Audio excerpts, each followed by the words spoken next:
4 شعبان رہے گی نا۔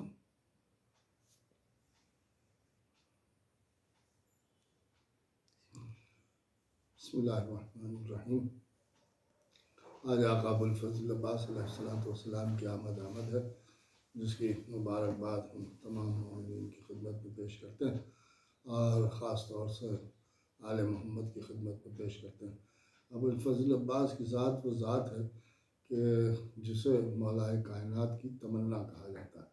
دیکھیے حضرت علی علیہ السلام کی عظمت کا اندازہ لگائیں تو آقا ابوالفضل عباس کی بھی اہمیت ہماری سمجھ میں آئی، اس لیے کہ حضرت علی کی وہ ذات ہے کہ جو امام مبین کہلاتے ہیں، اور خداوند عالم نے حضرت علی علیہ السلام کے لیے ارشاد فرمایا کہ کل شیء ایسا نہ ہو فی امام مبین، ہم نے ہر شے کا ایسا امام مبین میں کر دیا۔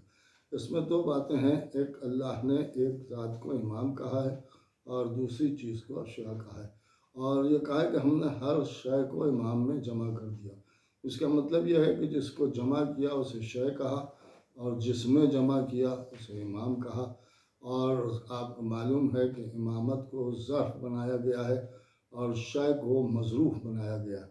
مظروف اور ہے اور ظرف اور ہے۔ مثال کے طور پر ایک گلاس ہے اور گلاس میں شربت ہے، تو یہ شربت مظروف کہلائے گا اور جو گلاس ہے وہ ظرف کہلائے گا۔ اور یہ بھی کلیہ ہے کہ کبھی ظرف مظروف نہیں ہو سکتا اور مظروف کبھی ظرف نہیں ہو سکتا۔ ظرف ظرف رہے گا اور مظروف مظروف رہے گا، یعنی شربت شربت رہے گا اور گلاس گلاس رہے گا۔ اللہ نے اسی طرح سے امامت کو ظرف بتایا ہے اور تمام اشیاء کو مظروف بتایا ہے۔ اس آیت سے یہ بات ثابت ہوتی ہے کہ جو شے ہے وہ امام نہیں ہے اور جو امام ہے وہ شے نہیں ہے، اس لیے کہ ہر شے کو امام نے جمع کیا، یعنی جسے جمع کیا اسے شے کہا اور جس میں جمع کیا اسے امام کہا۔ اب غور طلب یہ ہے کہ امام کون ہے، تو رسول اللہ نے ارشاد فرمایا حضرت علی کی طرف دیکھ کے کہ ھذا امام مبین، یہ ہے امام مبین۔ اس کا مطلب یہ ہے کہ حضرت علی علیہ السلام کی وہ ذات ہے کہ جس میں ہر شے جمع ہے۔ لیکن جب ہر شے جمع ہے تو اس کا مطلب ہی یہ ہے کہ ہر شے علی بن ابی طالب کے قبضہ قدرت میں ہے اور ہر شے حضرت علی علیہ السلام کے پاس ہے۔ اور جب ہر شے حضرت علی کے پاس ہے تو پھر علی کسی شے کی تمنا کر ہی نہیں سکتے، اور یہی وجہ ہے کہ علی کی زندگی میں کبھی کوئی تمنا نہیں ملتی، اس لیے کہ جب ہر چیز پہلے سے موجود ہے تو پھر کسی چیز کی تمنا کرنے کا کیا مقصد ہے۔ اس لیے کہ تمنا اسی چیز کی جاتی ہے کہ جو انسان کے پاس نہ ہو، لہٰذا جب ہر شے موجود ہے تو علی کسی شے کی تمنا نہیں کر سکتے۔ تو اس سے ایک بات ثابت ہوئی کہ جس شے کی علی تمنا کریں گے وہ شے نہیں ہوگی۔ بس یوں سمجھ لیں کہ علی کی تمنا کسی شے کے لیے تو ہو ہی نہیں سکتی، اس لیے کہ قرآن نے ہر شے کو علی میں جمع کر دیا۔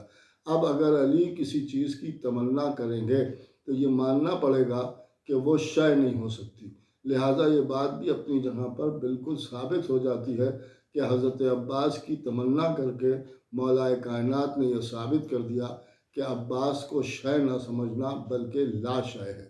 اور خدا کی قسم یہ ایک عجیب و غریب حسین سلسلہ ہے کہ خالق کائنات بھی لا شے ہے، اور کیونکہ ہر شے کو علی میں جمع کر کے علی کو ظرف بنا دیا، لہٰذا علی بھی لا شے ہے اور حضرت علی کے بیٹے حضرت عباس بھی لا شے ہی کہلائیں گے۔ اب غور طلب یہ ہے کہ مولائے کائنات کی کیا شان ہے اور حضرت عباس کی کیا شان ہے۔ تو حضرت عباس کو خداوند عالم نے حضرت علی علیہ السلام کی شبیہ بنا کے کائنات میں بھیجا۔ اب جب شبیہ بنا کے بھیجا تو دیکھیے شبیہاں بہت سی ہوتی ہیں، یا یوں کہا جائے کہ تصویر اور تصویر بھی سب کو معلوم ہے کہ کیسی کیسی تصویریں لوگ بناتے ہیں اور کیسی کیسی بہتر سے بہتر تصویریں بناتے ہیں، بڑی قیمتی تصویریں ہوتی ہیں۔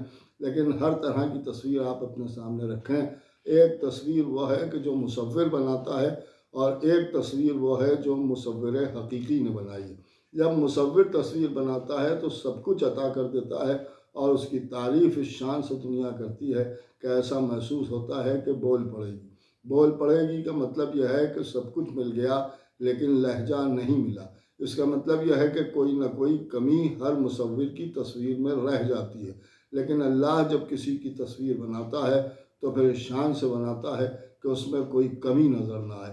حضرت عباس کو حضرت علی کی تصویر بنا کے کائنات میں بھیجا، لہٰذا آپ دیکھیں کہ جو شان حضرت عباس کی ہے وہی شان حضرت علی کی ہے، اور جو حضرت علی کی شان ہے وہی آقا ابوالفضل عباس کی بھی شان نظر آتی ہے۔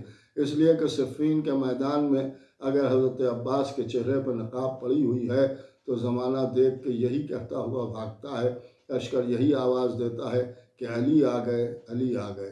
اس کا مطلب یہ ہے کہ عباس اسے کہتے ہیں کہ جس کے چہرے کے اوپر نقاب پڑ جائے تو عباس علی نظر آنے لگتے ہیں۔ اب غور طلب یہ ہے کہ یہ تصویر بنائی ہے تو اس میں کسی بھی قسم کی کوئی کمی موجود نظر نہیں آئے گی۔ حضرت علی علیہ السلام کی سب سے بڑی صفت یہ ہے کہ ہر شے علی کے قبضہ قدرت میں ہے، اور اس کی دلیل علماء کرام یہ پیش کرتے ہیں کہ اگر علی کے قبضہ قدرت میں ہر شے نہ ہوتی تو علی کیسے کہتے کہ پوچھو جو پوچھنا ہے۔ بس یہی جواب ہمارا بھی ہے، جیسے ہر شے علی کے قبضہ قدرت میں ہے ویسے ہی ہر شے ابوالفضل عباس کے بھی قبضہ قدرت میں ہے۔ اس لیے کہ باپ کی آواز ہے پوچھو جو پوچھنا ہے، اور بیٹے کی آواز ہے مانگو جو مانگنا ہے۔ اس لیے کہ باپ کو باب العلم کہا گیا ہے اور بیٹے کو باب المراد کہا گیا ہے۔ حضرت ابوالفضل عباس کائنات پہ تشریف لائے تو حضرت علی کی تمنا بن کے آئے۔ مولا کائنات نے اپنے بھائی جناب عقیل سے کہا کہ عقیل میں ایسے گھرانے میں، بہادر گھرانے میں شادی کرنا چاہتا ہوں جس سے ایک ایسا بہادر بیٹا پیدا ہو جو میرے حسین کے کام آئے۔ اور پھر جناب عقیل نے جا کے پیغام دیا اور جناب ام البنین سے عقد ہوا، اور جناب ام البنین کو لیے ہوئے مولا کائنات بیت الشرف کی طرف چلے۔ روایتوں میں ملتا ہے کہ جب جناب ام البنین تشریف لائی ہیں حضرت علی کے ساتھ حضرت علی کے در دولت پر، تو آتے ہی آپ نے سر کو دہلیز کے اوپر رکھ کے سجدہ کیا۔ اس کا مطلب یہ ہے کہ جناب ام البنین نے کیونکہ مولا علی کے در پر سجدہ کیا۔ اب غور طلب یہ ہے کہ سجدے کو لوگوں نے شرک و بدعت و حرام کہنا شروع کیا کہ آپ در اہل بیت پر سجدہ کیوں کرتے ہیں؟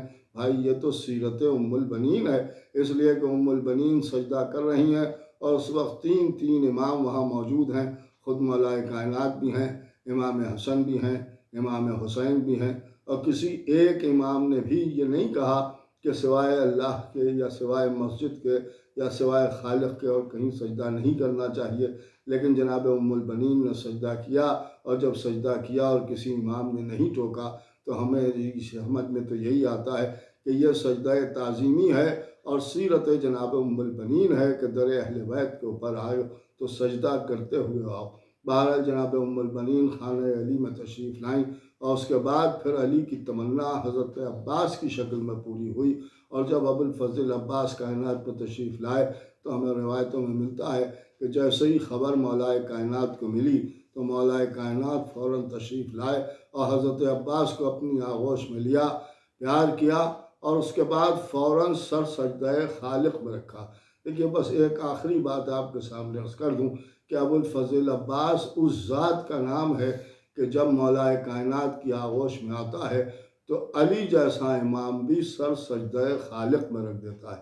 آئیے ہم آپ مل کے دعا کریں کہ خداوند عالم ابوالفضل عباس کے صدقے میں تمام مومن اور مومنات کے دلی مقاصد کو پورا کرے، اور ہمارے امام زمانہ کا ظہور جلد از جلد ہو، اور ہم سب کو ان کے انصار میں شمار کیا جائے۔